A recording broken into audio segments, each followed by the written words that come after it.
Okay, so again, good morning, and last discussion natin was focus on the definition of the AIS, at the same time uh, yung composition niya, kung paano ba siya nabuo, how it works with the components such as the people, the process, or yung procedures, the data, the software, and then syempre the information technology infrastructure, or kung tawagin natin ay yung hardware. Okay. So, as for today, ang atin pong discussion will be on the AIS itself, its function, and the difference of it in the MIS. Okay, so we have AIS and then we also have the MIS. Okay, now we'll go on to the yan. So AIS stands for the Accounting Information System. Okay, so ang akala ng mga iba, pag sinabing Accounting Information System, para siyang software that is being used for accounting functions ng isang company. But if we look further doon sa ano natin, or if we look deeper doon sa ginagawa ng isang accountant, pwede na natin tawagin na ang accounting is an information system na itself. Okay, so pag sinabi kasing system, it process the data, the input into an information system na yun po yung output noong process na nangyari sa loob nung actions na tinake nung taong yon or nung software na yon. So, in accounting, lahat po ng mga reports na pinoprovide or pinoproduce ng isang accountant is dumaan yan sa isang masinsinang process that involves the data capturing muna, at the same time verification later on kapag meron tayong mga changes or kailangang gustong palabasin. Okay, so we consider accounting as an information system, yung mismong ginagawa. Okay, bakit? Kasi meron po siyang mga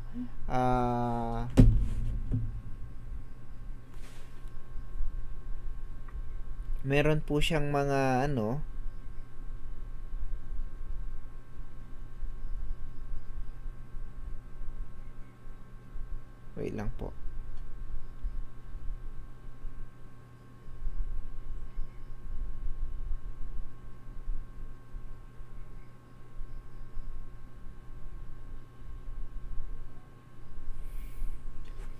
Okay, meron po siyang mga function na ginagawa such as una, it identifies, collects, process, and communicates economic information about a firm using a wide variety of techniques. Okay, so yung economic information na yun, pag sinabing economic, it involves money. Okay, so financial information about a firm using a wide variety of technologies. Paano ba natin na identify, nako-collect yung information na yon? Maraming process, maraming pwedeng pagkuhanan yan. Pwedeng sa sales transaction, nandun na yon. Okay, pag may bumiling customer or may bumiling kliyente ng or business partner natin, we identify the information such as magkano yung babayaran niya, paano siya magbabayad, or yun bang transaction niya ay naka accounts receivable, or cash niya nang babayaran na okay, baka utang muna or cash na. Meron din naman yung mga paano niya ipapadala yung bayad niya. Okay, So, yun ba ay electronic way or mismong via cash, via check, via bank transfer, depende na yan. Okay. So, all of those information can be obtained using the transaction ng sales pa lang natin. How about other business partner, yung mga supplier, ganon. Okay. So, suppliers can have transaction with us using purchasing natin. Syempre, bibili tayo ng mga uh, item sa kanila or supplies natin galing sa kanila. So, yun na. Meron na agad tayong other way or yung pwedeng pagkuhanan ng mga economic information na to. Okay. So, doon sa mga sa mga transaction natin na yun, it has an effect sa atin, lalong-lalo na kapag nagpapautang tayo, naniningil tayo, umuutang tayo at nagbabayad tayo, nagtatransfer tayo ng mga values sa loob ng iba't ibang account. Okay, may mga effects yun. So, another na function po ng isang accounting is it captures and records the financial effects of the firm's transaction. Okay. So, meron pong financial effect yung mga transaction na yon. Paano? Let's say, meron po tayong malaking transaction sa isang customer, pero sabi ng customer is to be paid pa lang naman po yung transaction mo sa kanya kapag nabenta niya na lahat ng mga binili niya sa'yo. Okay?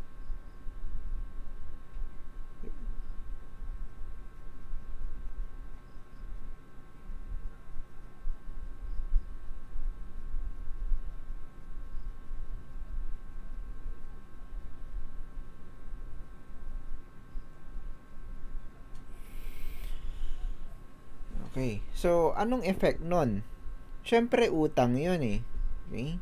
Matatagalan kang maningil. Depende kung hindi pa siya nakakabenta. Okay? So, ang effect nun sa'yo is your resources will be on hold din. Okay?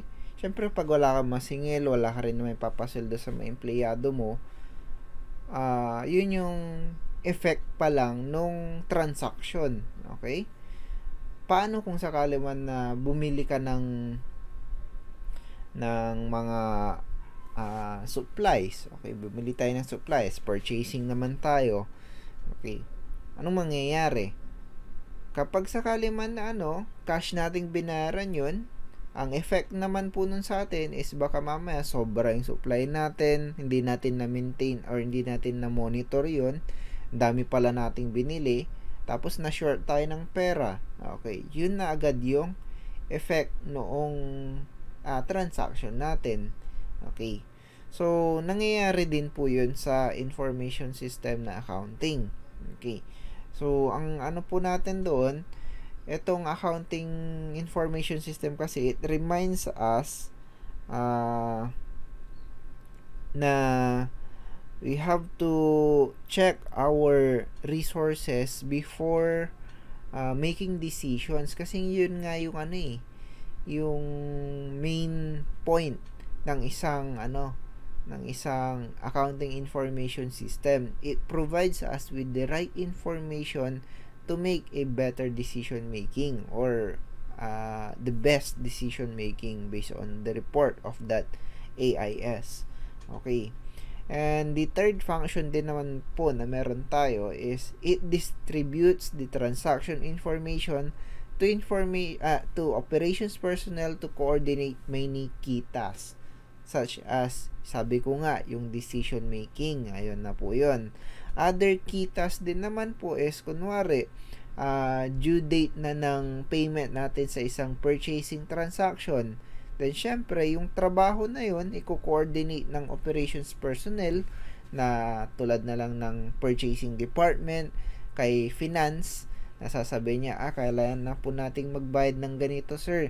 Pwede nyo na po bang i-release yung check or yung ma-approve na po yung transfer ng payment natin dito sa ating business partner. Kahit ganun lang, meron na pong ambag si AIS doon sa everyday na trabaho ng mga operations personnel na to. Okay. Ganun din naman po kapag sales ang pinag-uusapan. Okay. Kapag kailangan ng singilin, kapag paano singilin, such as kailangan ba natin ng collector para doon sa customer natin. Okay. Kung hindi man sales or purchasing, pwede rin naman pong production. Okay. Let's say you are creating a product made up of different items in your inventory. Okay? So, paano kung sakali man na nasushort na yung isang raw material for your mismong product? Okay? You will be reminded that you should have the right amount of the raw materials para buuin yung product na ibebenta mo later on. Okay. So, yung mga trabaho na yun, si AIS ang nag-provide sa atin through this information na nabubuo niya or na iproproduce niya. Okay. So, yan. So, these are the functions that the AIS perform in an organization. Okay. So, parang the same doon sa ba't lumilipat to? Ayan. The same po doon sa mga nabanggit ko. Okay. So, meron tayo ditong it collects and stores data. Wait nga lang, bakit kaya to ba't lumilipat mag-isa tong na to? Okay. So, it collects and stores data about activities and transactions, and it processes data into information that is useful for making decisions. And then, syempre, it provides adequate controls to safeguard the organization's asset. Okay. Nakakainis. Lumilipat itong Yan. So, yung sa third na nabanggit doon, okay, alisin ko na nga to.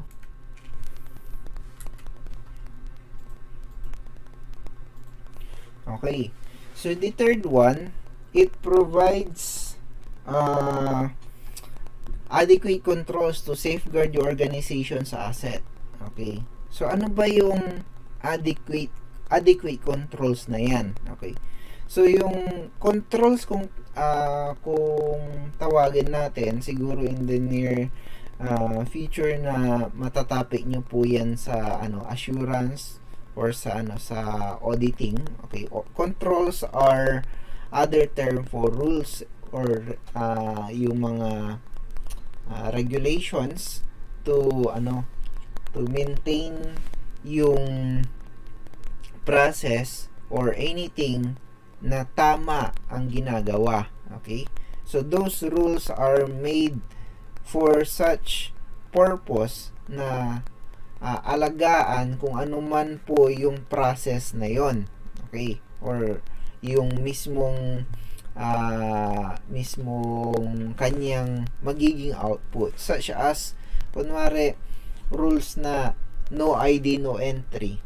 Ayan. Kahit ganun lang kasimple. Ano bang purpose nun?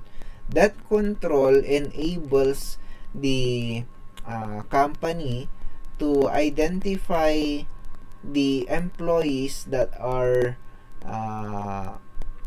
yung kumbaga eligible sa pagpasok sa kanilang mga facilities. Okay? Kasi kung walang ID, malay mo baka hindi pala empleyado or baka mamaya hindi pala niya trabaho yung yung pupuntahan niyang facility tapos bigla na lang siyang papasok doon. Okay? At saka, syempre, hindi natin alam kung ano ba ang kanyang purpose doon. It might have, or he or she might give us the risk na baka mamaya may maling mangyari. Okay? So, ano bang pinoprotektahan natin doon? Yung mismong assets natin. Assets is anything owned by the company, di ba? Okay. Kahit na kasimple man lang yan, kahit yung ballpen. Ayan. So,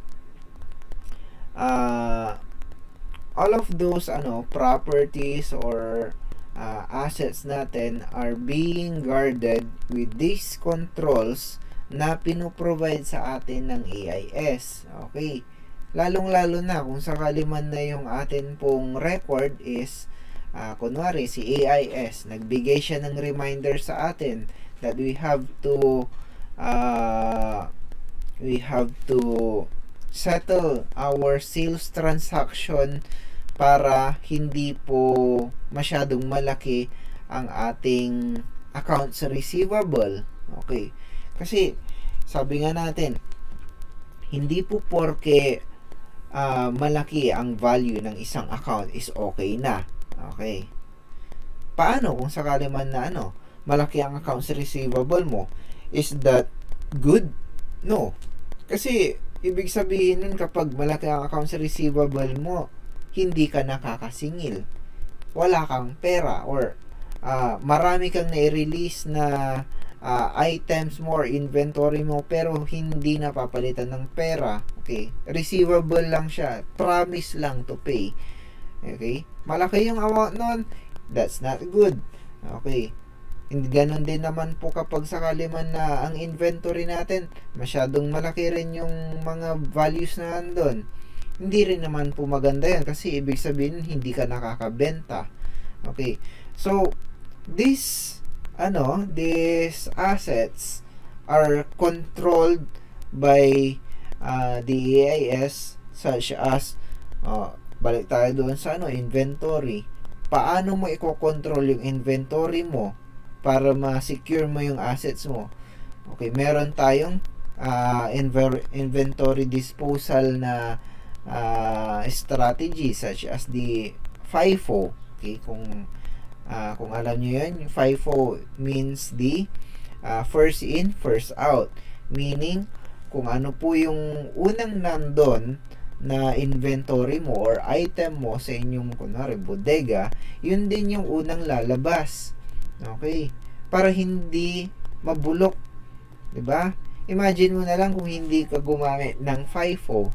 Okay? Hindi na maintain or hindi alam ng AIS mo na meron palang ganon. Okay? Syempre, ang ibebenta mo lagi ay yung bagong dating. How about yung mga nandun na sobrang tagal na sa bodega. Okay? Ang mangyayari is that yung lumang stock mo nandun lang. Mabubulok yun. Hindi mabibenta. Okay? Pero kapag sakaling gumamit ka ng FIFO, then nasi-secure mo yung mga assets mo na yun na mabibenta muna yung mga dating item before yung mga bagong stock. Okay. Kahit ganun lang, meron tayong assurance coming from the AIS na na-maintain po niya yung assets natin. Okay? Ganun din naman po kung sakali man na meron kang transaction daw, like bibili daw tayo, purchasing naman tayo. Okay, bibili daw tayo, pero yung atin pong mga nasa purchasing department ay bara-bara na lang kung gumawa ng transaction. Paano kung yung transaction na yun is bibili daw tayo ng office supplies worth 50 million? Okay? Tingin mo ba ang isang ordinary purchasing department employee ay kayang gumawa ng purchasing transaction worth 50 million, hindi, kailangan niya ng authorization yan. Yung transaction na ganun kalaki, kailangan merong iba't ibang tao na mag-approve muna. Kasi imagine 50 million, laking pera na yon. Not unless na $1 billion yung company ninyo. Okay. Baka siguro kailangan lang ng isang tao. Okay. Pero kapag ordinary employee tapos gagawa ng ganong klaseng transaction, kailangan pong ma-secure ang ating company sa paggawa ng basta-bastang mga transaction na tulad nun na sobrang laki ng amount. Okay. So, AIS provides us with authorizations and approvals na function niya para ma-secure yung ating company itself. Yan. So, ano bang pinagkaiba ng AIS sa MIS? Ito po na natin to na misinterpret natin na ang AIS is parang under niya si MIS. Hindi. Okay? Magkaiba po yan.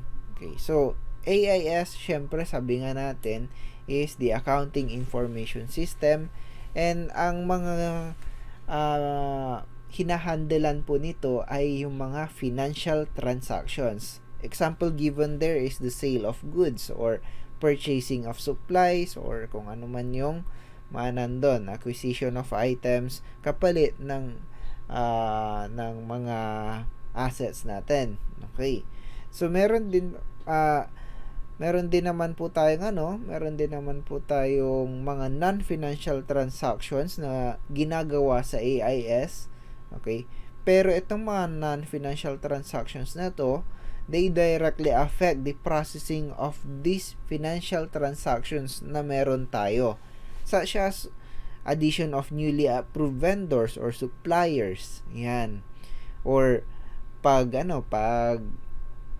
paglagay ng payment methods sa mga iba't ibang business partner natin, kung paano natin sila sisingilin.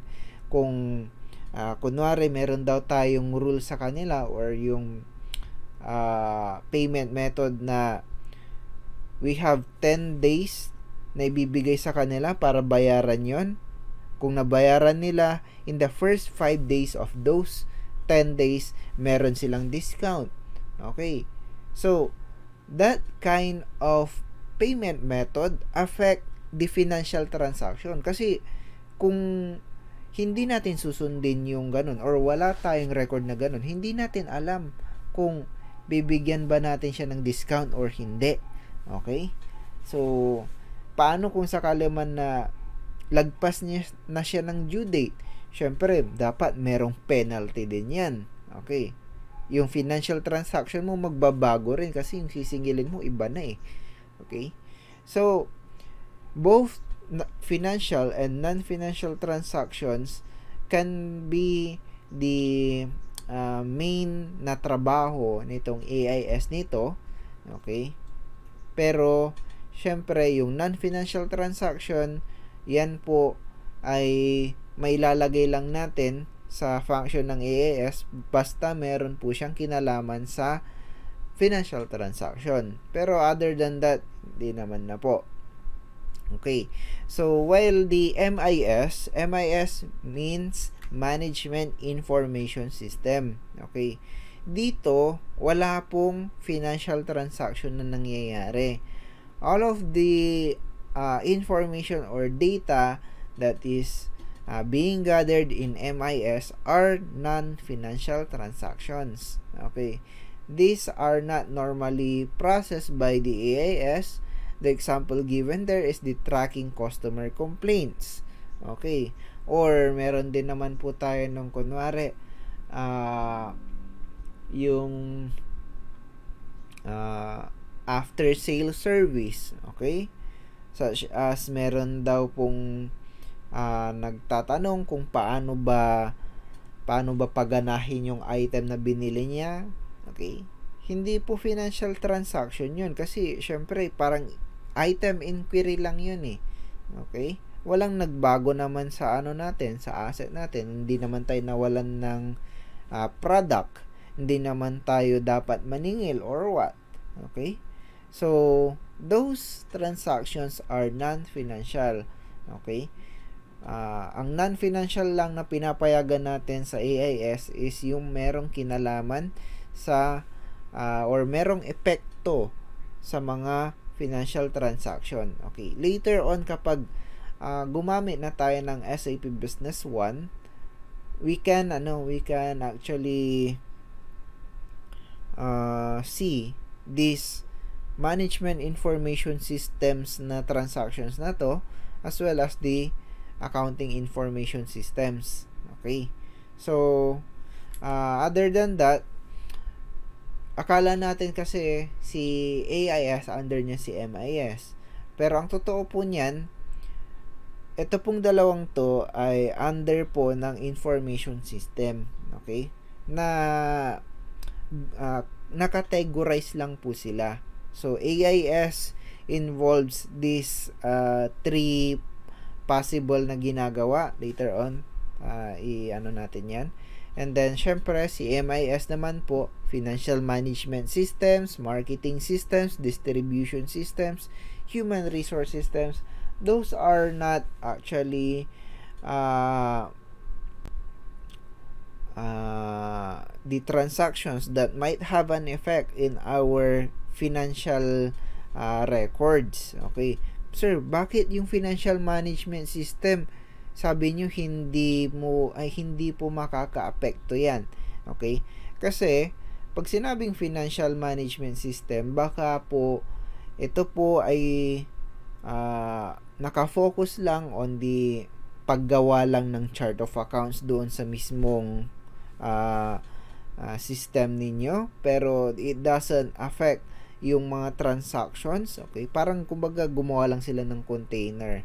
Okay, kasi makikita po natin later on through the MIS na function ng SAP Business 1 na ang ano po natin doon, yung finance po ng module natin doon is hindi po laging pera yung yung nandun. May mga iba monitoring lang, meron yung mga iba parang for reports lang. Okay, MIS yun. Okay, now let's go muna dito sa AIS. Okay, kasi meron tayong GLS, FRS, TPS, MRS.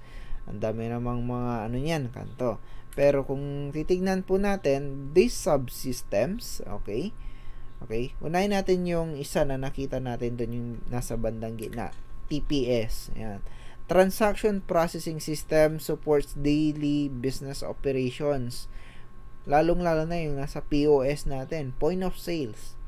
Sa grocery, sa convenience store, sa mga restaurant, or doon sa mga fast food, meron itong transaction processing system because this involves the business operation na pinakasimple within us, the company, with the customer na kaharap natin.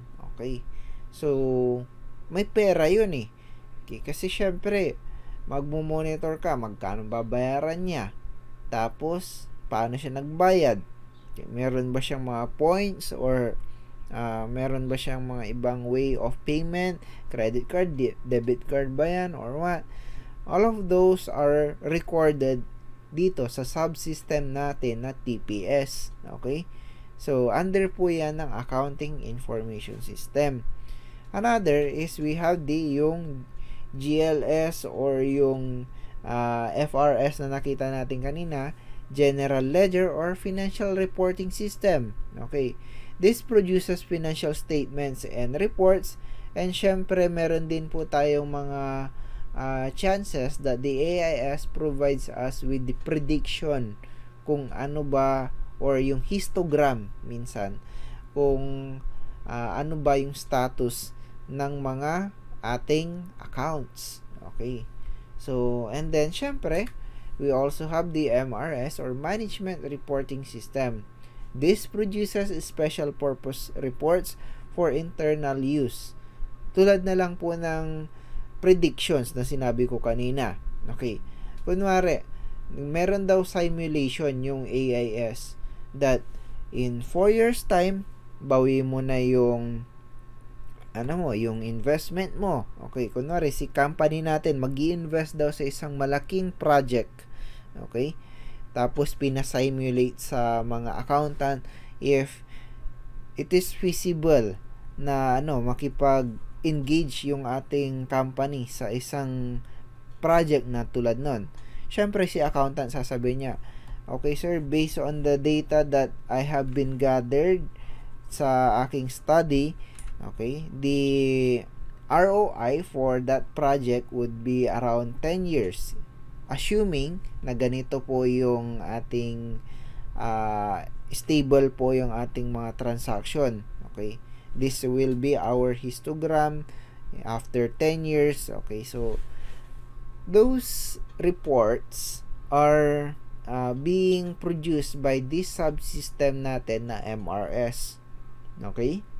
So, under accounting information systems po yun. Okay? So, sa isang sa isang AIS, ganito po yung nangyayari. This is the process on how the information that is being produced and given to the users are parang paano siya nabuo. Okay, so we have the may box dito we have the area here that involves the AIS itself as well as the internal components of the company, pero meron din tayong mga nasa labas. Okay, ano ba yung mga nasa labas na yan? That is the elements of the external environment that still uses our AIS. Okay, now let's see kung paano ba gumagana ang isang AIS internally and externally.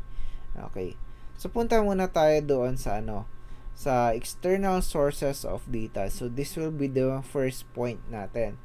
Okay, paano ka ba magbenta? Let's say meron kang narinig sa isang customer mo, gusto niyang magbenta ng isang product, or gusto niyang bumili ng isang product.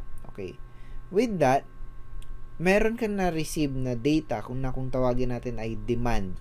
Okay, so you have collected that data. Okay, so based on the interest of the people or the customer, okay, or yung prospect mo na magiging customer mo, okay, na-collect mo yung data na yon, yung interest niya, you will be processing that data sa inyong company or doon sa mismong AIS na mismo. Yan. So the data processing will be done simultaneously with checking of your database. Bakit? Kasi imagine mo meron pong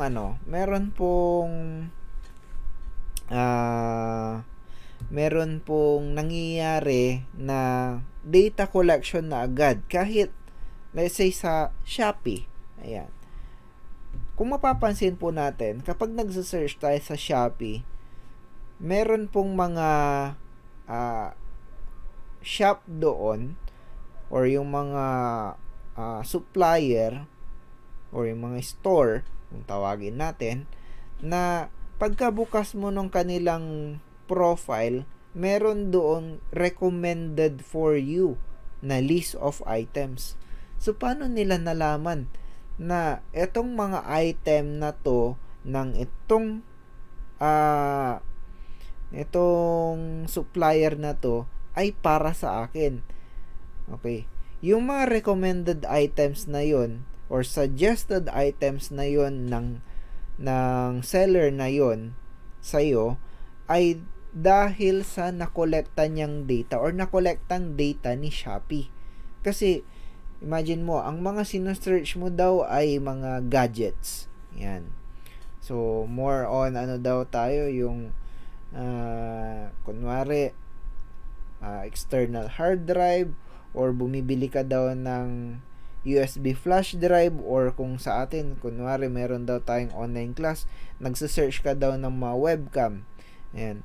Those keywords na nako-collect nila will be processed and be checked doon sa database ng seller para makapag-provide siya ng mga recommended items na binibenta niya.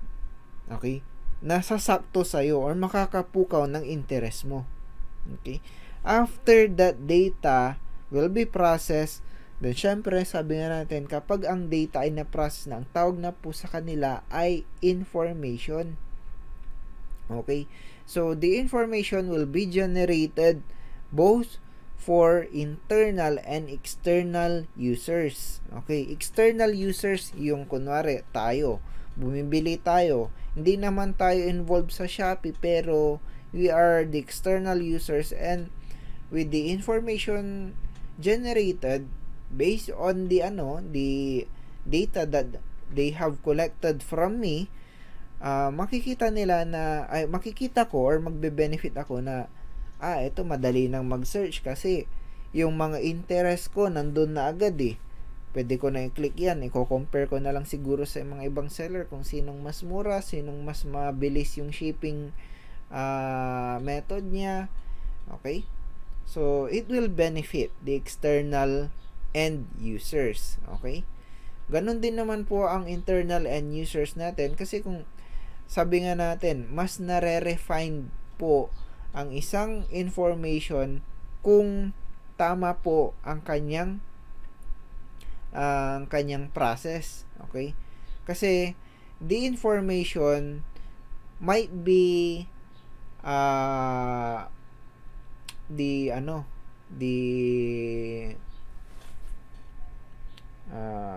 raw material later on for further processing pa. Okay? So, yung feedback po na yon or yung data that has been processed na, pwede pang ibalik ulit. Okay? Maaaring kulang yung generated information or kailangan pa natin ng specific keywords. Okay? Tulad na lang nung kunwari, nalaman nga nila ng interest mo, bumibili ka ng flash drive. Okay? So, doon sa flash drive mo, anong klaseng flash drive? Gaano kalaki yung capacity? Okay? So, kung naglabas lang sila ng information ng list of flash drives that is being sold by this vendor, okay? Ikaw din, titignan mo, ay, hindi ito eh. Siguro yung flash drive na na pwedeng OTG. Yan.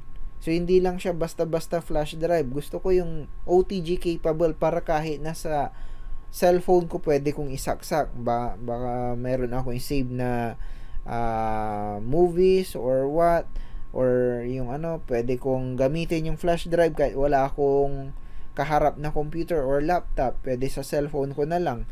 Okay? So, with the additional keyword OTG doon sa OTG flash drive, okay? That information will be refined ulit using this process ng information system natin. So, it will benefit both internal na rin dahil syempre mas nalalaman pa ng internal end users kung ano ang interest mo. Okay?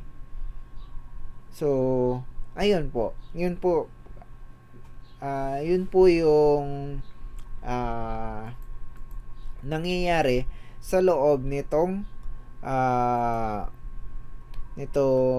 information system. Okay? So, by next meeting, our discussion will be the data sources. Okay, paano ba nakukuha yung data? So, pag-usapan natin tong part na to. Okay? So, paano ba siya